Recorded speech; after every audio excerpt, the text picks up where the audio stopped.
ಅಬಕಾರಿ ಇಲಾಖೆಯಲ್ಲಿನ ಅಧಿಕಾರಿಗಳ ನಿರ್ಲಕ್ಷ್ಯದಿಂದಾಗಿ ಪ್ರತಿ ಗ್ರಾಮದಲ್ಲೂ ಹಾಗೂ ಗ್ರಾಮದ ಎಲ್ಲ ಅಂಗಡಿಗಳಲ್ಲೂ ಅಕ್ರಮ ಮದ್ಯ ಮಾರಾಟ ನಿರಂತರವಾಗಿ ನಡೆಯುತ್ತಿದೆ ಎಂದು ಜಿಲ್ಲಾ ಅಧ್ಯಕ್ಷ ಕೆಟಿ ತಿಪ್ಪೇಸ್ವಾಮಿ ಆರೋಪಿಸಿದ್ದಾರೆ. ನಗರದ ರೈತ ಸಂಘದ ಕಚೇರಿಯಲ್ಲಿ ಹಮ್ಮಿಕೊಳ್ಳಲಾಗಿದ್ದ ಸಭೆಯಲ್ಲಿ ಪಾಲ್ಗೊಂಡು ಮಾತನಾಡಿದರು. ಗ್ರಾಮೀಣ ಭಾಗದ ಅನೇಕ ಹಳ್ಳಿಗಳಲ್ಲಿ ಬಾರ್ ಅಂಗಡಿ ತೆರೆಯದಂತೆ ದೂರು ನೀಡಿದರೂ ಸಹ ನಿರ್ಲಕ್ಷ್ಯ ವಹಿಸಿ ಬಾರ್ ಅಂಗಡಿ ಪ್ರಾರಂಭ ಮಾಡಿದ್ದಾರೆ. ಅಲ್ಲದೆ ರಾಷ್ಟ್ರೀಯ ಹೆದ್ದಾರಿಗಳಲ್ಲಿ ಸುಪ್ರೀಂ ಕೋರ್ಟ್ ಆದೇಶದಂತೆ 120 ಮೀಟರ್ ಅಂತರದಲ್ಲಿ ಯಾವುದೇ ಮದ್ಯದ ಅಂಗಡಿ ಪ್ರಾರಂಭಿಸಬಾರದು ಎಂಬ ನಿಯಮವಿದ್ದರೂ ಸುಪ್ರೀಂ ಕೋರ್ಟ್ ನಿಯಮವನ್ನು ಉಲ್ಲಂಘನೆ ಮಾಡಿ ಬಾರ್ ಅಂಗಡಿ ತೆರೆದಿರುತ್ತಾರೆ. ಇದನ್ನು ಖಂಡಿಸಿ ಇಲಾಖೆ ಮುಂಭಾಗದಲ್ಲಿ ಅನಿರ್ದಿಷ್ಟ ಅಹೋರಾತ್ರಿ ಧರಣಿ ಸತ್ಯಾಗ್ರಹವನ್ನು 2024 ಜೂನ್ 17ರಂದು ಪ್ರಾರಂಭಿಸಿ ಸಂಬಂಧಪಟ್ಟ ಇಲಾಖೆ ಸಚಿವರು ಹಾಗೂ ಇಲಾಖೆಯ ಮುಖ್ಯ ಅಧಿಕಾರಿಗಳು ಆಗಮಿಸಿ ತಪ್ಪಿತಸ್ಥ ಅಧಿಕಾರಿಗಳ ವಿರುದ್ಧ ಕ್ರಮ ಕೈಗೊಳ್ಳುವಂತೆ ನಿರಂತರ ಹೋರಾಟ ಮಾಡಲಾಗುವುದು ಎಂಬುದಾಗಿ ಅವರು ಹೇಳಿದರು. ಸಭೆಯ ಅಧ್ಯಕ್ಷತೆಯನ್ನು ವಹಿಸಿದ್ದ ಆಲೂರು ಸಿದ್ದರಾಮಣ್ಣ ಅವರು ಮಾತನಾಡಿ, ಈಗ ನಮ್ಮ ತಾಲೂಕಿನಲ್ಲಿ ಮಳೆ ಬಾರದೆ ಅನೇಕ ಬೆಳೆಗಳು ಬಾಡುತ್ತಿವೆ. ಇನ್ನು 2 ತಿಂಗಳವರೆಗೆ ಮಳೆ ಬರುವುದಿಲ್ಲ. ಆದ್ದರಿಂದ ಕೂಡಲೇ ವಾಣಿವಿಲಾಸ ಜಲಾಶಯದಿಂದ ನೀರು ಹರಿಸಲು ಮತ್ತು ತಾಲೂಕು ಕೆರೆಗಳಲ್ಲಿ 22 ಕೆರೆಗಳಲ್ಲಿ ನೀರು ತುಂಬಿಸುವಂತೆ ತಾಲೂಕು ಕಚೇರಿ ಮುಂಭಾಗದಲ್ಲಿ ಮರಣಾಂತರ ಉಪವಾಸ ಸತ್ಯಾಗ್ರಹ ಹಮ್ಮಿಕೊಳ್ಳಲಾಗಿತ್ತು.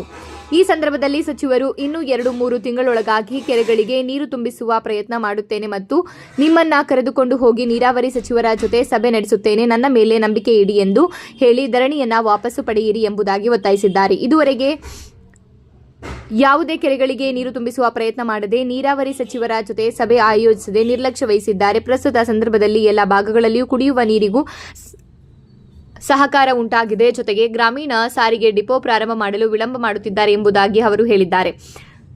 ಗ್ರಾಮೀಣ ಭಾಗದಲ್ಲಿ ವೈದ್ಯರು ಸರಿಯಾಗಿ ಕಾರ್ಯನಿರ್ವಹಿಸುತ್ತಿಲ್ಲ ಮತ್ತು ಕಳಪೆ ಬೀಜ ಗೊಬ್ಬರ ವಿತರಣೆ ಆಗುತ್ತಿದೆ. ಬೀಜಗಳು ದುಬಾರಿಯಾಗಿವೆ. ಶಾಲೆಗಳಲ್ಲಿ ಸರಿಯಾಗಿ ಶಿಕ್ಷಕರು ಪಾಠ ಮಾಡುತ್ತಿಲ್ಲ. ಬಹುತೇಕ ಗ್ರಾಮಗಳಲ್ಲಿ ಕುಡಿಯುವ ನೀರಿನ ಸಮಸ್ಯೆ ಆಗಿದೆ. ಹೀಗೆ ಅನೇಕ ವಿಷಯಗಳ ಬಗ್ಗೆ ಸಭೆಯಲ್ಲಿ ಹಾಜರಿದ್ದ ಅನೇಕ ರೈತ ಮುಖಂಡರುಗಳು ಚರ್ಚೆ ನಡೆಸಿದ್ದಾರೆ.